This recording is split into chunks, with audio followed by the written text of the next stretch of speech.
आज की इस वीडियो में हम क्लास 9 का सोशल साइंस का पेपर डिस्कस करने वाले हैं जो कि कल यानी 20 सितंबर को ही हुआ है। इस पेपर में करीबन 20 एमसीक्यू क्वेश्चंस हैं, कुछ वेरी शॉर्ट क्वेश्चन हैं और मैप स्किल्स हैं। इन सब को हम डिटेल में करेंगे और इसके बाद जो लॉन्ग क्वेश्चंस हैं या शॉर्ट क्वेश्चन हैं उनको हम गो थ्रू हो जाएंगे, उनसे हम गो थ्रू हो जाएंगे। तो चलिए पहले सेक्शन ए देखते हैं।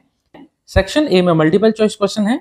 क्वेश्चन नंबर 1 देखते हैं। The river Narmada has its source at. तो रिवर नर्मदा का सोर्स कहां पर है? तो मैं आपको बताना चाहूंगा कि ये मध्य प्रदेश में अमरकंटक से निकलती है। ठीक है, अमरकंटक से निकलती है और वेस्ट की तरफ फ्लो करती है, यानी कि गुजरात की तरफ जाती है, फिर नीचे अरेबियन सी में गिर जाती है। इसके अलावा गुजरात में एक और नदी गिरती है, यानी वो भी मध्य प्रदेश से निकलती है, सतपुड़ा रेंज से निकलती है, बैतूल डिस्ट्रिक्ट से। ठीक है, वो भी कहाँ गिरती है? वो भी जाकर अरेबियन सी में गिरती है। ठीक है, तो ये दो रिवर इंपॉर्टेंट है जो कि वेस्ट की तरफ फ्लो करती हैं। तो इसका आंसर क्वेश्चन नंबर वन का आंसर है अमरकंटक। क्वेश्चन नंबर 2 देखते हैं।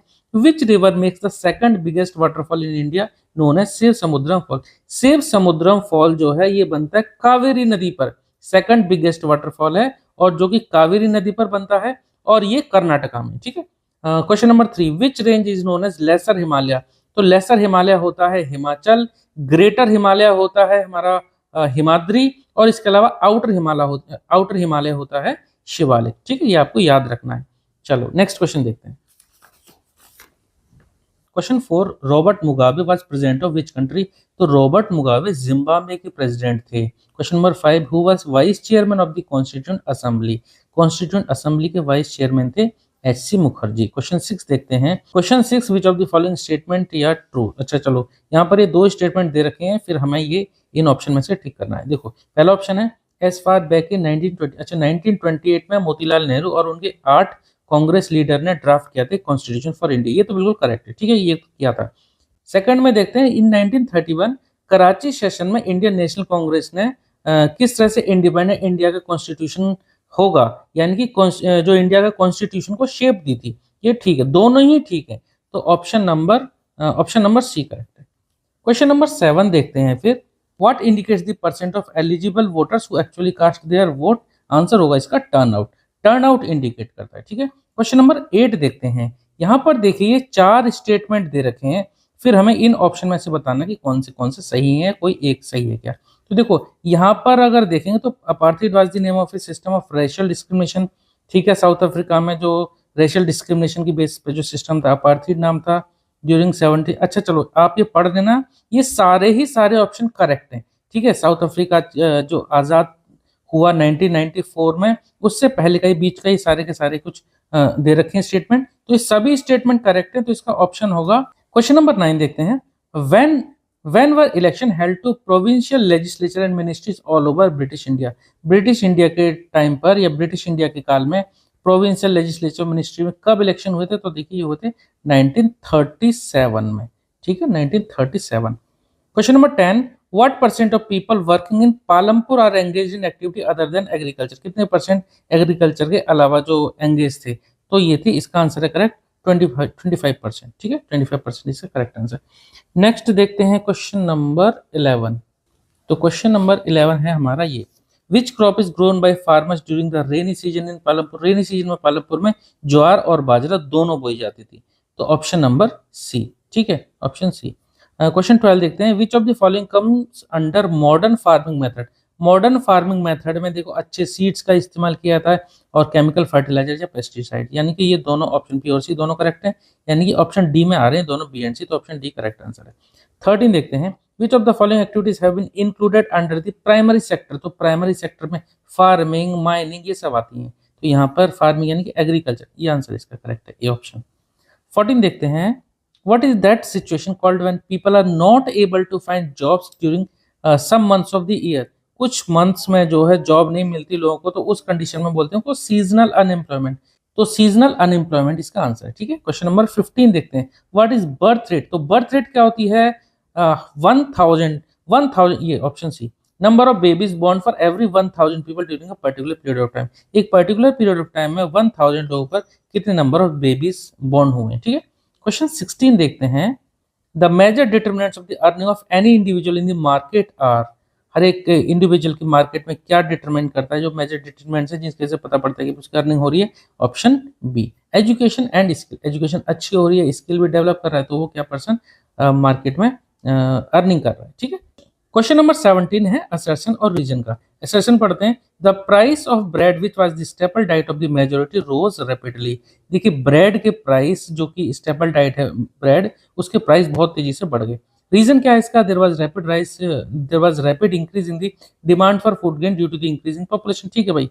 But production of grains could not keep pace with the demand. देखिए भाई पॉपुलेशन बढ़ गई तो जो फूड सप्लाई की भी डिमांड बढ़ जाएगी, लेकिन फूड सप्लाई की डिमांड को कंप्लीट नहीं कर पा रहे, क्योंकि भाई जो ग्रेन्स का जो प्रोडक्शन हो रहा है वो तो उतना ही है, पॉपुलेशन बढ़ गई, तो इसलिए दोनों असर्शन और रीजन दोनों ही करेक्ट है। तो यानी कि both assertion and reason are true and reason is the correct explanation, ठीक है। Option number A. चलिए नेक्स्ट क्वेश्चन देखते हैं, क्वेश्चन नंबर 18। क्वेश्चन नंबर 18 देखते हैं, when did Louis 16 call together an assembly of the estate general to pass proposal for new taxes. तो इसकी date देखिए, ये इसका करेक्ट आंसर है। नेक्स्ट देखते हैं, क्वेश्चन नंबर 19 है, who wrote an influential pamphlet called what is the third state. तो देखिए पैम्पलेट लिखा था थर्ड स्टेट का, ये एब्बे साइज, जो भी इसका नाम है, आप इसकी स्पेलिंग देख लेना। Question number 20, which of the following statement is या आर ट्रू। देखिए यहाँ पर ये दो स्टेटमेंट दे रखे हैं, फिर हमें बताना है कौन सा ठीक है कौन सा गलत है, या फिर इन ऑप्शन में से आपको छांटना है। क्वेश्चन नंबर 20 देखते हैं, यहाँ पर ये दो स्टेटमेंट दे रखे हैं, हमें इन ऑप्शन में से चूज करना है। देखिए 21 सितंबर 1792 को कन्वेंशन ने मोनार्ची एबॉलिश कर दिया था, खत्म कर दिया था, और फ्रांस को डिक्लेयर कर दिया था रिपब्लिक कंट्री। ये तो बिल्कुल ठीक है, स्टेटमेंट ठीक है। Second, on the same day the convention also abolish censorship. Censorship भी उस सेम डे को हटा दी थी, नहीं, इसकी डेट कुछ और थी, ठीक है। तो इसकी डेट मुझे ध्यान नहीं आ रही, पर ये सेम डे को नहीं हुआ था, तो सेकंड स्टेटमेंट गलत है, फर्स्ट ठीक है। यानी कि बोथ स्टेटमेंट नहीं, only statement one is true, ठीक है। तो ऑप्शन ए इसका करेक्ट आंसर है, ऑप्शन ए। नेक्स्ट देखते हैं, फिर देखिए वेरी शॉर्ट आंसर स्टार्ट होते हैं। सेक्शन बी स्टार्ट होता है वेरी शॉर्ट आंसर का। यहाँ पर देखते हैं, what is meant by water divide, given example. Water divide एक हाईलैंड होती है जो कि दो वाटर बॉडीज को सेपरेट करती है, जैसे कि इंदस को और गंगा को जो सेपरेट करने वाली जो हाईलैंड है वो है अंबाला, ठीक है। इंडिया में, नॉर्थ इंडिया में पड़ती है अंबाला। उसके बाद व्हाट वाज टाइले, यहाँ से आप डिफाइन देख लेना। उसके बाद व्हाट इज इलेक्शन, फिर आप ये डिफाइन देख लेना, ये आंसर आप कर सकते हैं।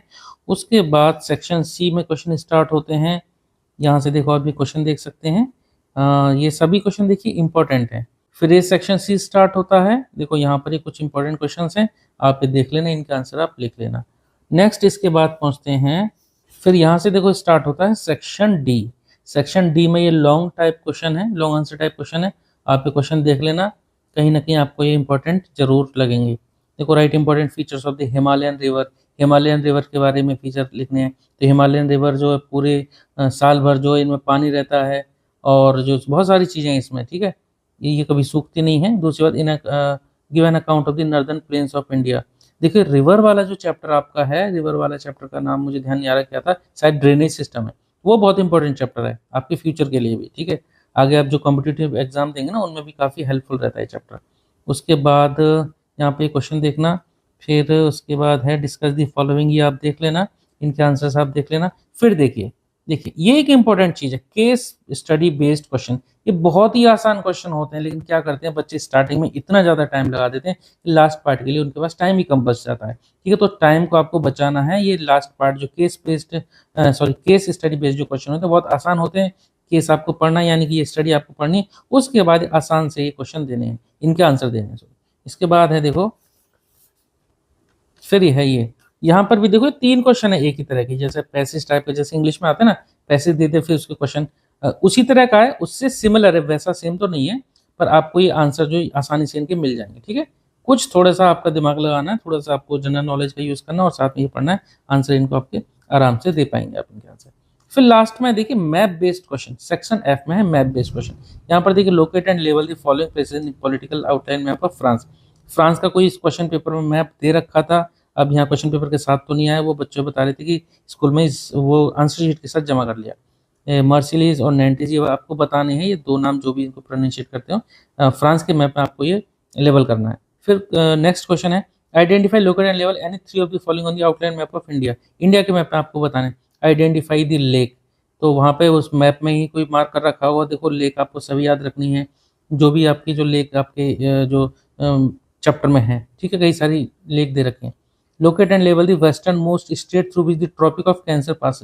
तो ट्रॉपिक ऑफ कैंसर पास होती है, अगर आप देखेंगे ट्रॉपिक ऑफ कैंसर इंडिया के मैप में, तो सबसे लेफ्ट साइड में यानी वेस्ट में पड़ता है गुजरात, गुजरात से होके पास पास होती है। वैसे तो और भी स्टेट है, पर जो वेस्टर्न मोस्ट पूछा तो वेस्टर्न मोस्ट में गुजरात पड़ता है।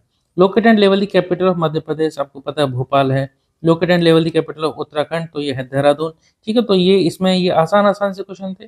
तो ये पेपर हमारा खत्म हुआ। उम्मीद करता हूँ आपको सभी क्वेश्चन समझ में आए होंगे। बाकी के जो थ्योरी वाले क्वेश्चन है वो आप देख लेना। चलो मिलते हैं नेक्स्ट वीडियो में। Okay, thank you.